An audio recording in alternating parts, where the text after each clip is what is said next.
Salam aleyküm. Deməli, çoxdan da videoda paylaşmırıq qardaşlar. Necəsiz, nə var, nə yox. Bir məsələ var, onu sizlə bölüşək. Deməli, bu Mitsubishi-nin farasıdır, maşın budur. Maşın çək görsünlər.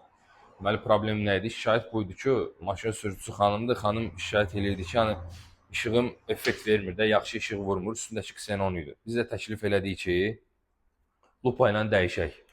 Yəni lupa bildiyiniz kimi daha yaxşı effekt verir. Son model maşınlarda da lupa işıqlar gəlir. Hə. Deməli bunu sərgəli formada, yaxından çək qoy görsünlər. Kanalları çək. Bunu sərgəli formada sökürük. Sərgəli formada. Lupa ilə dəyişəndən sonra zavod qaydada bağlayırıq. Yəni sonradan hava çəkməkdir, içərisinə su daxil olmaqdır. Bu cür problemlər olmur. Bunu da ləğv eləyirik. Çünki lupa işıqlarda buna yəni gərək yoxdur. Bunu da ləğv eləyirik. Lupamızda qoy göstərim sizə. Lupa səndə dəxi. Lupamızı da göstərin, lupa ilə tanış olun. Yəni biz həmçinin bunların münasib qiyməti də təşkil edə bilirik. Lupanı görsünlər qardaş yaxından. Yəni bunun qanuni heç bir pozuntusu yoxdur. Qayə tərəfindən də buna heç bir sıxıntı, problem yaradılmır.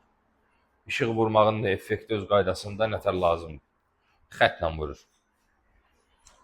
Buyurun, müraciət edə bilərsiniz.